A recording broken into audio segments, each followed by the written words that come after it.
আসসালামু আলাইকুম। পোলাও বানানোর জন্য আমি এখানে বাসমতি চাল নিয়ে নিয়েছি। চালটাকে ভালোভাবে জল চেঞ্জ করে ধুয়ে নেব। ভালোভাবে ধোয়া হয়ে গেলে পরিষ্কার জল দিয়ে ৩০ থেকে ৪৫ মিনিটের মতন ভিজিয়ে রাখবো। এদিকে জলটা রেডি করে নিচ্ছি। জলের মধ্যে আমি ২ টো তেজপাতা, ২ টো লবঙ্গ, ২ টো এলাচ একটু মুখটা ফাটিয়ে নিয়েছি। এর মধ্যে দিয়ে দেব।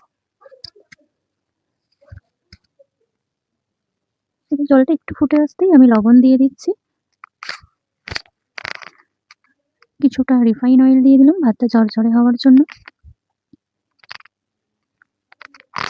জলটা ফুটতেই চালটা আমি দিয়ে দিচ্ছি। দেখুন চালটা কত সুন্দর ফুলে উঠেছে। ভাতটা প্রায় 70% মতন হয়ে গেলেই নামিয়ে নেব। এদিকে দুধটা রেডি করে নিচ্ছি।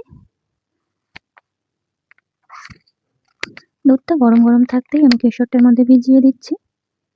কেশরটা দিয়ে আমি প্রায় ৩০ মিনিট মতন ভিজিয়ে রেখে দেব। ৩০ মিনিট পর দেখুন কেশরের কালারটা কত সুন্দর এসেছে। এবার এটা আরেকটু কালারফুল করতে সামান্য একটুখানি জাফরান দিয়ে দিচ্ছি।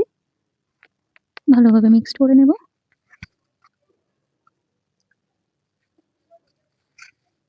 এখানে কিছুটা খোয়া ক্ষীর আমি গ্রেট করে রেখেছি।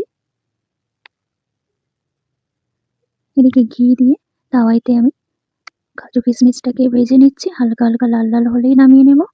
একটু ভালো করে নাড়াচাড়া করে নেব। হালকা লাল হতেই নামিয়ে নিয়েছি।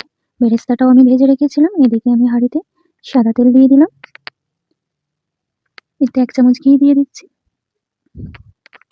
ভালোভাবে গরম হয়ে গেলে আমি তেজপাতা, এলাচ আর লবঙ্গ এর মধ্যে দিয়ে একটু নাড়াচাড়া করে নেব। একটু লাল হয়ে গেলে আমি দিয়ে দেব ভাতটা।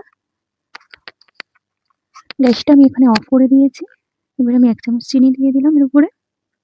কিছুটা ভাত দিয়ে আরো ১ চামচ চিনি দিয়ে দিচ্ছি। টোটাল ২ চামচ চিনি দিলাম। কেশর ভেজানো দুধটা আমি এর মধ্যে দিয়ে দিচ্ছি।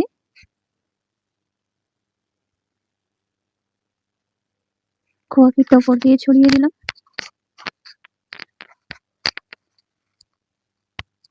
ভেজে রাখা বেরেস্তাগুলো উপর থেকে দিয়ে দিচ্ছি।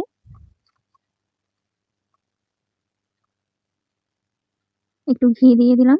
কাজু কিশমিশটাও এর উপর ছড়িয়ে দিয়েছি।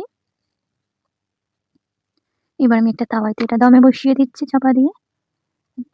প্রায় ১০ থেকে ১৫ মিনিট দমে দেওয়ার পর দেখুন ভাতটা কত সুন্দর হয়েছে। পোলাওটা রেডি। একদম নতুনদের জন্য এই রেসিপিটা আমার মতন করেই আমি এটা তৈরি করেছি। কেমন হয়েছে জানাতে অবশ্যই ভুলবেন না। খোদা হাফেজ।